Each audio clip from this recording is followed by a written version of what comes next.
Welcome to the Lodge. You've accessed the Lodgecast experience. Warning, warning, dangerous spoilers ahead. Enjoy.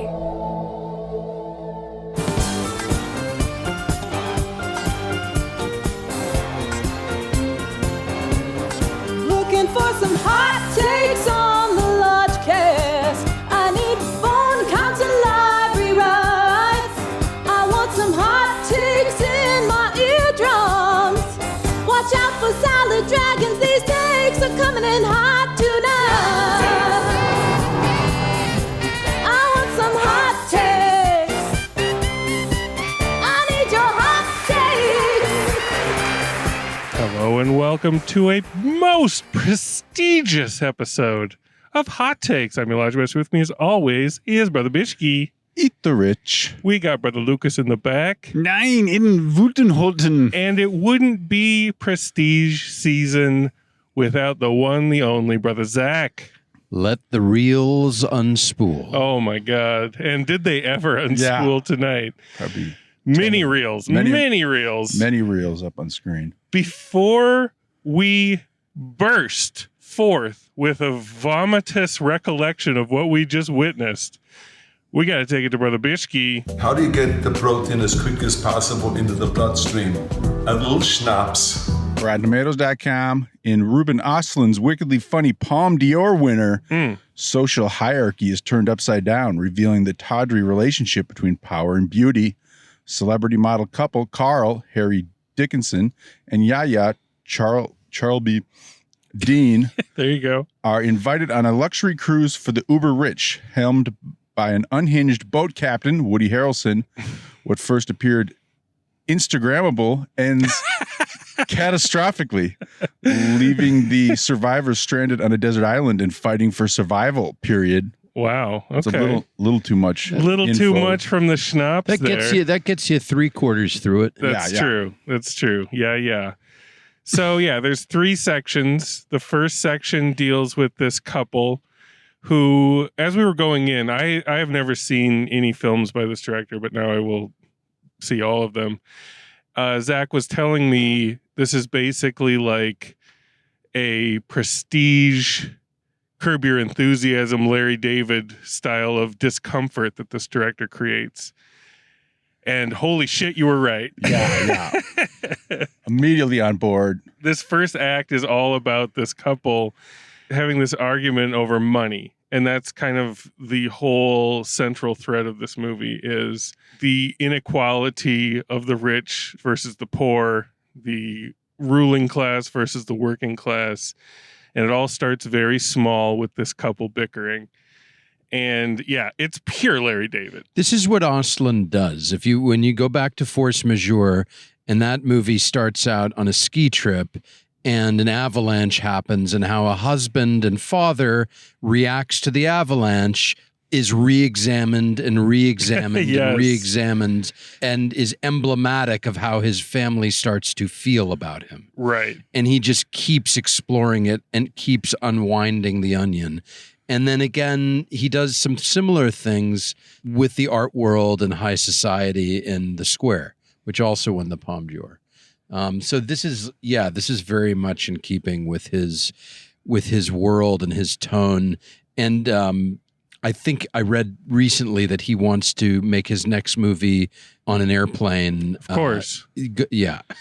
I mean, that's where the yes. entertainment systems go down Of and course. people start losing their shit. Yes. Yeah. I mean, what's so beautiful to me right off the get-go is that we're taking on the fashion world in the cold open with these models and Male models. and the level of detail, and it also has the budget to take on the uber rich Yes. at their level, and then just there's so many great supporting roles, so many little tiny roles that Immaculately casted. perfect details. And so it's really in the details for me, like in terms of like the satire, and just I haven't laughed this much at a movie in Right? a long time. Yeah, and the crowd was on board. The crowd was dialed in. I knew from the second Nicole Kidman stepped in that puddle and people were just elated once again. This is a crowd that was going to go all the way with this film. Yeah. So, Hothead, you're being a little silent, but I heard you laughing in the theater. What's Yeah, no, I'm nodding my head along to everything nice. you're saying. He's nodding. Hell yeah. Yeah. Oh, he was squealing. I heard it. Yeah, it was funny. We should have a sound effect that when you're nodding on the Lodgecast. like a cash register. Cha-ching, Yeah, cha-ching, cha-ching. That means cha-ching. Lucas is clocking it and he agrees and he's feeling it. Yeah, I haven't seen Force Majeure, and they also remade it with Will Ferrell, which I have not seen either. But I wasn't the hugest fan of The Square, which felt like much longer than the 3 hours that it was. Whereas this movie, even if it was long, it didn't feel as long because he cast beautiful people, like solid actors. Even got a little celebrity cameo with Woody Harrelson as the El Capitan. Woody was having a great time. The Marxist captain. Yeah. So yeah, it's hard not to like it because it is so fancy and glitzy and just lampooning the heck out of all these like wealthy capitalists or just trust fund whatever. And once male we model get on the super yacht, things man. really take off. We enter the super yacht with a special helicopter delivery of Nutella. It's beautiful. It's this hard case that they drop into the water. Pelican case. The yeah. whole Flight production to get a boat to go out and get it, and then when they open it up, it's 3 jars of Nutella, and we see it served to the man who ordered it, and he couldn't care less. He like doesn't even touch it. He's just like, oh, okay, Nutella is here. Yeah. And the casting of that old Russian Oligarch. fertilizer Yeah. magnate. He's beautiful. Beautiful casting. Every time it cuts to him, he's a salad dragon face. Yeah. Everything he does is amazing. And you know, our main couple is on board and they got it for free. They make it very clear that when you're an influencer, like the woman in the relationship is, they don't really give you money, but you get a bunch of free stuff. So they're on the yacht because she, like, as the Russian would say, her looks got you on board. And they're like, yeah, well, kind of. Yeah, basically. And they're like a little out of their element. Like they're rich, but they're not like, you know, super disgustingly Russian rich. oligarch rich. Like some of the other people, like, yeah, there's a British couple. I don't know. You get introduced to The It's a British couple also, like, you think they're this sweet old couple, and then you discover the husband was in the business of landmines and hand grenades. But I loved how he worded it. He was like personal. What did he call it? It was like the vaguest like thing. It was like, yeah, personal explosive. Personal defense mechanism or something. It was Upholding like, democracy. oh yeah. Yeah. And it's like The what's wife her is name? like, landmines, my dear. Yeah. So a toast to love. a toast to love. There's all sorts of funny little character work. The Jane Lynch style head of the staff. We got a good upstairs, downstairs going on. So Right. good. She's so good. Like her pep me up of the crew, and they all like start like clapping together at It's the so same great. time. And yeah, And the I believe it's the oligarch's wife. In her mind, she's having such a good time that she wants one of the crew members to get in the hot tub and enjoy herself. And she's not allowed to do that. So she basically short circuits trying to say no, and yet because they're not supposed to ever say no to the clientele. And so you see it on her face, just this customer service hell yeah, that just unfolds. If you've ever done any sort of work in customer service, food service, anything where the customer is always right, this movie will speak directly to the darkest center of your soul. yeah. The level of awkwardness and embarrassment you have to deal with these ridiculous customers. Yeah. And just the amazing satire of the fact that she widens it out. She's like, I want to see all the crew swim. I want to see all the crew go down the water slide. yeah, It interrupts everything and it fucks everybody's life up. They go around to everybody on the crew. People are just taking their break, and it's like, you got to get your swimsuit on because a customer wants to see everybody go down the water slide. And that is, I'd say, the first dragon.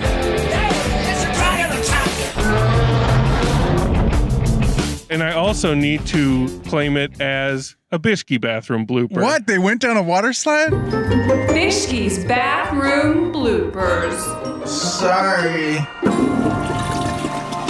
You missed Bishki, it. Oh, man. I predicted Lucas, back me up on this. Yeah, he did. He called it. The second we sat down, I'm like, Bishke's going to have such a blooper during this one.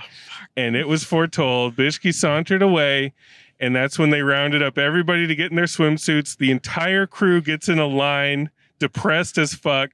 And they all go down the water slide one by one. Very close together because they have a lot of people to go through. And while this is happening, they're teeing up Woody, who we have not seen. We've only heard He's been behind a door. He won't leave his quarters the whole time. And they're also teeing up that the captain's dinner, gonna spoil because while they're swimming, they've got all this fish and seafood just sitting out. It's just got to sit out. Yeah. And there's inclement weather moving in. Yeah. And Woody insists that they have the dinner on this night. Yeah. Because he's a trickster and they got to eat anyway. He wants a little chaos. So another thing you missed, Bishke, which you made up for, but the first shot of Woody in his captain's uniform standing in the dining room to greet the guests, the whole ship tilts to the side and it's like Smooth Criminal. He's like Michael Jackson, like bent all the way to the side. Everything is askew and you just know shit's gonna go down. The entire center of this movie is a salad dragon. It's the dragon of the year. Double dragon. It's the dragon of the fucking year. What's going to top this? What the fuck is going to top this? I was, I have really been holding on to the gooey handshake from 3,000 years. Yes. I've been holding on to the square footage measurement of Justin Long and Barbarian. Nothing touches this. This is the grand mama of dragons. It's an extended salad it's a suite. Symphony. Yeah, it's a symphony. And there are so many movements, as it were, in this symphony. They start chowing down on the fanciest food. They got caviar. The oysters are trouble from the get-go. Oysters with caviar on them. And then shit just starts getting weird. It's like nothing's cooked. It's all raw. And they stop identifying it after a while. It's just like a pile of gelatinous. Yeah. They can't get their fork into because the ship is rocking and banging against the waves. The sound design is spectacular. It's incredible. And you can see that people are starting to sweat a little bit. Yeah, you can see them like getting that, I'm about to vomit like feeling and like I need to drink some water. I need to do something to And the staff is like, keep stuff down. You should keep eating in order to not experience this on an empty stomach. This is a peak moment that has a through line throughout the film that you kind of pointed out earlier, where you just have to nod and say yes when and pretend everything is okay. Right. When the right, the truthful thing is you're making me uncomfortable. Yes. I don't want to do that.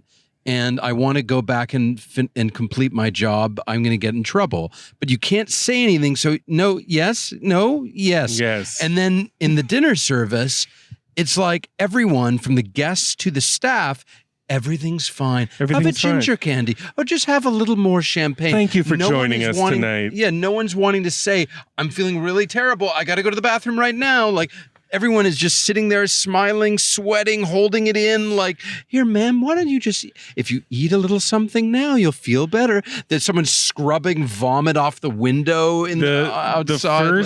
The first sign of trouble, a man gets up, excuses himself from the dinner room, and on his way out, you see a little bit of chowder come up.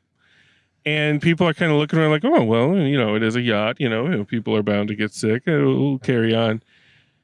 And then shit goes south real fast. Like you said, Zach, that dude goes up on the upper deck and pukes over the side. The puke hits the side of the window.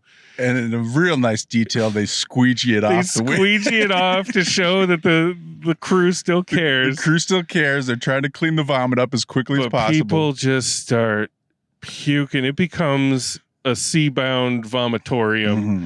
And you see, it sticks with one woman as she just keeps throating down caviar, and then she tries to hold it in, but she tries to hold it down by drinking champagne after champagne, and that shit just bubbles up, and it goes everywhere. It goes all over the table. People are puking. There's a baby. There's a baby in the dining service that's crying. And this is just the beginning. Getting everyone out of the captain's dinner and puking and back to their quarters is just the beginning of the symphony. Yeah. I mean, that's the first movement. Pretty visceral. Yeah, the sound design, like the clinking of glasses and the crying baby, it's enough to make anyone nauseous. And the let second alone tilting from side to side. The second movement is when it starts coming out the other end.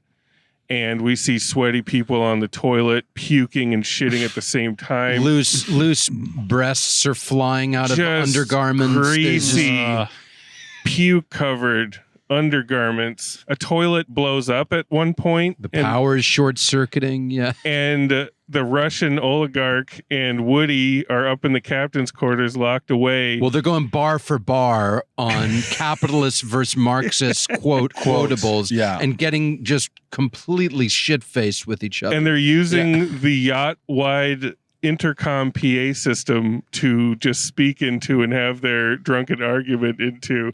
And so as everybody's puking and shitting their guts and brains out, they're just hearing these two fucking drunkards going at it and laughing their asses off. I mean, it's a sustained masterpiece in the middle of this movie. Like, I couldn't believe it. I couldn't believe what I was seeing. It just keeps topping itself. It keeps going. Shit is literally streaming down the halls after the cleaning staff in like a choreographed sequence is scrubbing the floors. Then comes the next wave. And it's amazing that you see the cleaning staff approach this as if it's nothing they haven't seen before, and it's nothing like clockwork. Yeah, it's nothing they can't handle. Like this is just a Thursday for them. Again, what people like, terrible shit that people just put up with as normal. And that's right. The thread continues the whole time. And it keeps going because daybreak comes and we see some pirates approaching the ship. And in a piece of very tidy irony, a grenade is thrown up on the deck right where the grenade and landmine magnets are standing, and she picks it up and she's like, "Is this one of ours, dear?" And then you see just a wide of the ship and just this boom. Well, first there's like a small poof, and I was like, that's a small grenade, and then the entire massive explosion. The entire half of the ship blows up. Yeah. And then we move to the third section, which is a movie in and of itself as well. Yeah. And we need to talk about this section. People are just doing fucking donuts around here. Got Holy so shit. much rumbling coming out of his car. He's setting all the other alarms off. Tokyo drifting. He knows we're about to talk about Act 3, and he's like, "Fuck yeah, the island." So they get to the island. It says like a few hours later, and most of our cast, we assume, has perished. So now we're basically thrust into this island survival adventure, which it carries the same themes, but the tone changes quite a bit because now we are just stuck with these folks and they have to figure out what the new hierarchy is and how to survive. The only person who knows how to make a fire and catch a fish is the toilet manager. Yes. And she quickly decides that she's in charge of the operation. She decides that she's the captain now, and she makes them all say it, which is, I think the audience was really loving that shit when she grilled up that octopus that she caught and they divvy it up, and the Jane Lynch super type A head of the crew is there, and she's like not liking how she's dividing it up. It's like one for you guys, one for me, one for you guys, one for me. And she makes each person say that she's the captain, and when they do, she tosses them another piece of octopus. It's incredible. So what were you guys feeling during this? Did you feel like you were in another movie, or were you rolling with it? I mean, like, once you lose the surroundings of these rich people, you lose a lot of the satire, I thought. Like, you're just on an island. Right. And it's just survival. So there's not as much to make fun of, really. Like, because they're so useless, though. I mean, that's kind of what we're making fun of. Yeah. And I get that the power dynamics shift on the island, and then beauty has a whole nother currency on the island. I mean, yeah. Because the captain starts wanting to sleep with the pretty boy, who's our main fellow, And he's basically like, I got to eat. What am I going to do? He just starts sleeping with her for pretzels. Yes. She's doling out pretzels. So he becomes the captain's trophy husband, as it were. And that's all going down in like this safety boat, this like giant orange submarine looking thing, which can hold 24 individuals, but there's only like 2 people allowed that ever use it. I know what you're saying, Bishke. It's like the satire isn't as sustained on the island because it's just kind of interpersonal relationships. It becomes more survival. Yeah, it's just survival. And you've established some characters, but you haven't gotten real in depth with them, so it's It's a little hard to do what you were doing on the cruise. Like the cruise is just such a gold mine. So good. Yeah. But now we're getting into a new thing about like, what is valuable, out in a different context. Yeah. Right. And you get down to, I mean, we've got killing animals and cave paintings at one point. And like, I mean, I'm with you. It does change. Yeah. But to me, it remained interesting. I mean, because its power dynamics shifted and the relationships changed and the new currency was created and, everything else had to be left behind. I would just say it could have been more succinct, maybe. It did seem to go on a little long on the island. Got a little long in the tooth. Yeah, I kind of echo what Bishke's saying. Is I loved the yacht. The middle segment was my favorite. Yeah. And then by the time we got to the island, I was like, man, I wish we had stayed with Carl and his girlfriend as our like audience surrogate because we lost him. So it doesn't feel cohesive. I'm kind of just like seeing these vignettes, which is funny. I am laughing, but I am also yawning, and I'm like, not as invigorated. Well, and a super yacht puke fest is something you don't see every day. Yeah, and once you hit that peak, like where do you go? Where do you go? Island survival. We've seen that. Gazillion times. Yeah. Since we were born, we've been seeing that.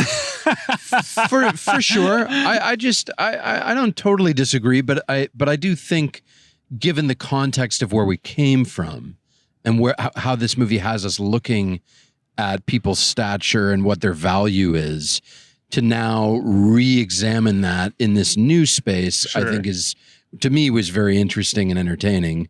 Our lead guy, he just goes along with whatever he's thrust into. He really does. He's this model, and you just kind of shape him and tell him where to go and how to walk, and he puts up with a lot of shit, even when he doesn't want to. He very, very quickly and comfortably slides into being the kept boy. He loves it. Yeah, he loves it. So it turns out that the other side of the island that they have landed on is a luxury resort. And they encounter this elevator that opens, and you hear the telltale signs of a high-end resort. It's just the beckoning them. And it's the main woman in our central relationship and the captain that go hiking together. So they're off on their own. They encounter this elevator, and you can tell that the captain is like not wanting to go back to reality because here on the island, she's number one. She's the matriarch. As she looks into that elevator, she thinks to herself, and she's like, I have to go pee, and then we'll go. She's looking at the woman from behind, and you're like, what the fuck is about to happen? She picks up a rock and just starts creeping towards her. And thoughts of, this is the woman that's standing in the way of me being with this guy. This is also the only other woman on the island who knows about this. This is also me going back to my former life. And this woman standing for everything that is keeping her down. And as she's creeping up with the rock, the woman says to her without looking back, maybe when we get back, I can help you out. You could work for me. You can be my assistant. All this shit leading up to her raising the rock, but stopping. And then there's a hard cut, and we see our dude running through the jungle, running. And then it's over. Mm-hmm. What does it mean? Not a slam dunk of an ending. Schrodinger's cat. Schrodinger's girlfriend. You could have ended right before the very last shot. Yeah, you could have ended on her raising the rock and done a hard cut to the music. Right. been preferable, It's just I think. one more shot, and Yeah. so we. But can, what do we think? Like of that one shot? Why is he running? Like, what is going on? I thought he was running because he realized that his matriarch was going to murder his ex-girlfriend. How would he know that though? I think because he was like, "Do you want me to go with you?" And she's like, "No, I need time alone with her." And he probably just like realized like she's in danger. I gotta go save her or like stop her. But he seemed like he was motivated. He didn't seem like he was running from something.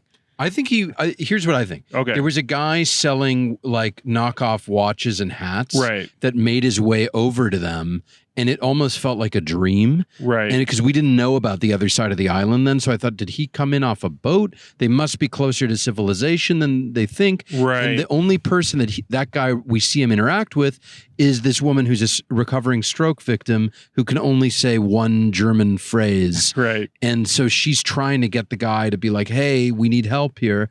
And he thinks she's coming on to him in a weird way, so he leaves. I have a feeling that our main character found out that where they are, and Right. he was running to let them. the ladies know. Right. But we're seeing someone kind of running, violently, frantically, and So yeah, maybe it's both. Maybe he did suspect that the matriarch might kill, Mhm. but now he has the information that would make it all not necessary. So that's why he's running. Yeah, Like- it's possible. Maybe also we could maybe he really likes how things are on the Right. island as well, and he doesn't want them to go back to It's what also they were. possible this writer-director didn't know how to land the ship, huh? Huh? Maybe It's possible. Like I say, Maybe? it's one shot.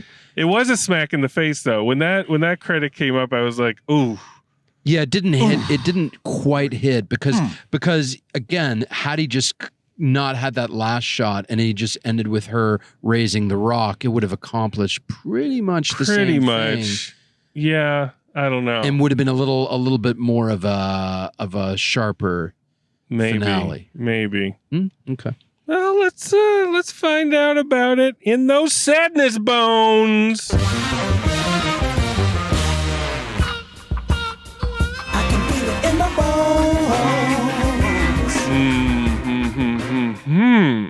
Brother Bishki, you are first to bone. First to bone.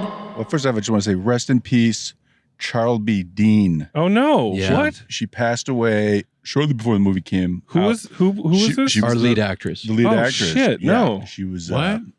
She Yeah. passed away, and She had some it was like a infection. lung infection. Lung infection. It was a freak thing. Oh, that COVID? sucks. So it sucks. No, it wasn't. No. I think she had a previous unsurprising. accident and like lost her spleen, and so anyway, She got to be a part Not of to the bring it down film's too much. premiere at Cannes. not Yeah. to bring it into sadness Yeah. too much, but it's sad because I think she gives a really She was great, great. She's great. performance, and I think all the performances in this movie were exceptional. Yeah. And tonight I've been introduced to a major comedic talent in Ruben Ostlund. Definitely going back and watching at least his last two films.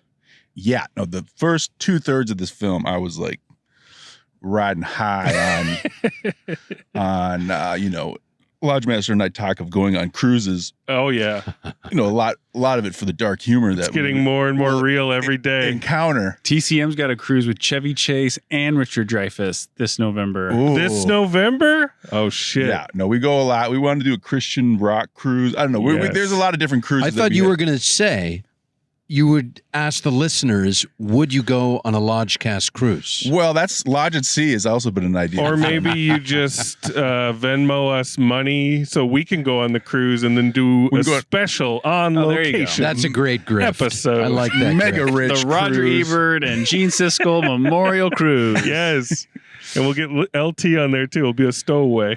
But cruises, I think, are ripe for satire, and They really are. this Shit. one nails it. I was loving every scene, and then we get to the island, and it does become kind of its own movie. But I was still having laughs. It was reminding me of like Fire Festival. You kind of love to see these people suffer a little bit, and I was very high on my bones for the first 2/3 at least, and then didn't quite think they landed the ship. I thought it got That grenade blew some bones off of your bone ship. that once they started going back and forth on like Marx and Reagan and it got a little preachy, like in terms of the last third is like, I get it. I kind of get it. I get this shift in power dynamics. I get, you don't have to kind of, sometimes they just kind of spelled it out a little bit too much for my taste. Sure. But 3 solid bones from me. I had a wonderful salad dragging experience. Oh God, it was so tasty. And many more laughs than I've had for a long time. So that salad dragon was tasty going down and coming up. So it may rise with time, but 3 bones for right now. And I'm going to see this Ruben Ostlund's films because he's a hell of a talent. 3 bones from Brother Bishki. And Brother Lucas, what you gonna do? I once got sick on a boat. It was the ferry from Long Beach Harbor to Catalina Island. I know it well. I got sick on that one. And nobody told me you're supposed to eat like a hearty big breakfast because you don't get seasick, I guess, if you have a full stomach, like they said in the movie. But yeah, I had no breakfast. No caviar? And no ginger? No ginger candy. And normally I would be on like the roof upper deck, like outdoors, but it was like cold or rainy that day. So I was like inside sitting down. Yeah. And I started to feel a little bit, like sweaty, like my mouth started watering. It's hard to come back from that. Yeah. It felt like I was underwater, even though I was like, above it. And yeah, as we were pulling into port, I couldn't hold it. Like I had to run into the bathroom, which was like, I think single use. Yeah. And I stood over the sink and projectile vomited into the sink and had to kind of pull myself together and clean up. And get ready for the glory of Catalina. Yeah. And then when I disembarked, I promptly found a palm tree on the beach to like lie down under. And I slept for like 2 or 3 hours or something. I might've been hungover. I can't remember the details, but I got in trouble. My girlfriend at the time was with her family and I wasn't being like a good boyfriend or whatever. That's great. So this movie brought back those memories, which was great. I'd forgotten about it. And just taking a nap. Yeah. And the Russian Ogliarch actor was great. And that really kept me going. And so I was glad that he was on the island at least because he was definitely a great character. Yeah. I just wish there were like traditional, like Carl and the girlfriend, Yaya, are like the leads for us to kind of follow through. And they kind of are, but I guess they got lost a little bit. Abigail does become a bit of the lead. It does shift. It does feel like 2 different movies a little bit. And I'm such an old school, like Hollywood hothead, 3-act structure, film bro. It always makes it more challenging for me to kind of get into the like broad kind of approach. I'll give it 2.5 bones. All right. Lucas, giving 2.5 for prestige season. All right, brother Zach, let him loose. Well, real quick, I feel it's worth mentioning. It was like a crouton, I think. Salad crouton. That Russian oligarch, when his dead wife washes ashore. Yes, crouton central. He's holding her tightly. That was a metaphor. And then we realize he's taking off her jewelry, her watch, her ring, and her necklace. And he can't hold her necklace. So he uses his forehead to prop up her neck and then use his hands to take the necklace off. It was masterful he's quietly putting all of those items in his shoe for safekeeping. Yeah. Now, was he was on the cruise with his wife and his girlfriend together, right? I thought it was his daughter, but I guess girlfriend, probably. Probably. That makes more sense. I thought it was his girlfriend, too. I thought that was his mistress. Yeah. That's bigger satire, I guess. Yeah. I think that's what it was. Yeah. I love both of the other films from him that I've seen. He's one of my favorites of the last 5-6 years. He is just very skilled at, like I say, like finding some very awkward truth in society and just relentlessly examining it. Yeah. And squeezing all the juice out of the fruit. All the bile. This is a must-see. I would say so. It is the Dragon of the Year herein, and I don't think I was as let down by you guys, but by The Island. But I do agree. It was a little long in the tooth, and the ending didn't quite. I wanted an ending that just really was a home run because the rest of the movie. It just would have elevated the whole thing. Maybe not to 4, but I think I want to go 3.5. But the ending was just wasn't quite honed as sharply as the rest of the film. I think his other 2 films are 3.5, so I think this one's a 3. But this film is in some ways next level for him, as a filmmaker. So it's in many ways as enjoyable and leveled up. I just think maybe the other 2 are just a little more, a little sharper. You can do a Bishke style and say 3 for now. You know, I'm going to say 3 with a Brother Ben bump. Oh, there it is. It's a Brother Ben bump, y'all. The 3.5. Boom. To kick off Prestige season on a high fucking note. Yeah. Let's start here and let's go onward. Let's climb let's have a great Prestige season. Climb guys. to Avatar: The Way of Water. Yeah, well, that's a flight for you on your own. Okay. That's a great pep talk, Zach. Yeah. That's just like the lady on the ship. It's like, let's have a great Prestige season. Let's do it. Money. All right, so that's 3.5 with that Brother Ben bump. You know, I was 3.5 pretty consistently, and I was spiking real hard during that Salad Dragon sequence. I mean, is that 30 minutes, 40 minutes of Salad Dragon? Like when the that? power goes out and they're walking down the dark corridors with the flashlight. It's on just people. an all-you-can-eat Salad Dragon buffet. You just keep cramming it into your mouth. I was a bit let down by the third section. I felt like I was not seeing the new exciting things I was used to at that point. And so I can't go 3.5, but I'm going to go 3 meaty, prestigious bones. Prestige your enthusiasm. Loved it, had a great time, and laughed harder and more than I have in most. You know what? I'm going to Brother Ben bump this. It's a Brother Ben bump, y'all. 3.5. I mean, Think of all the laughs. Did you just think had a about the great time. donkey's wail when you were?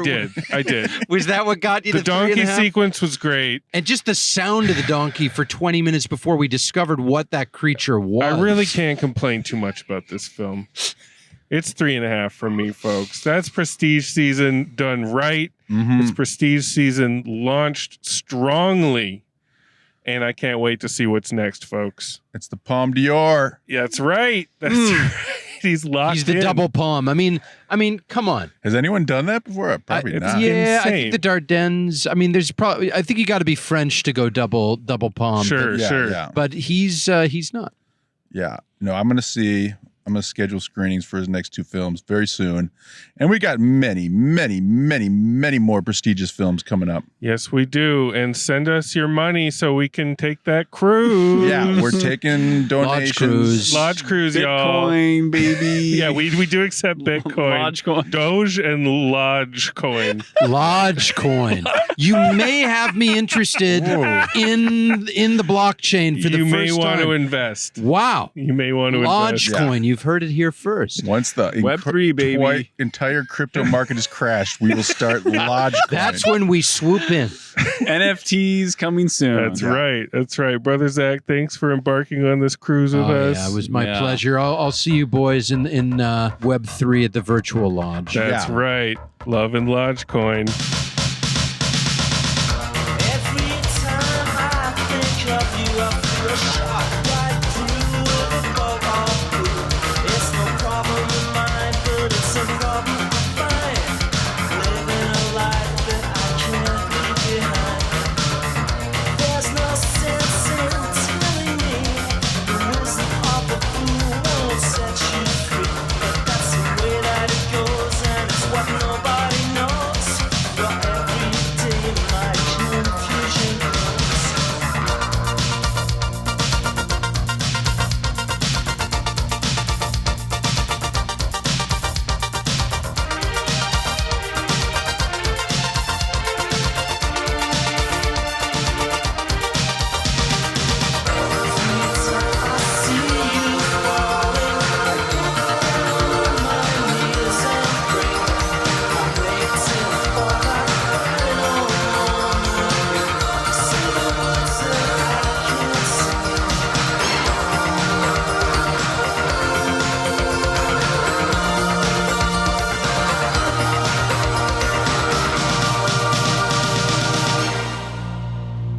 It's an extended salad It's a suite. symphony. Yeah, it's a symphony.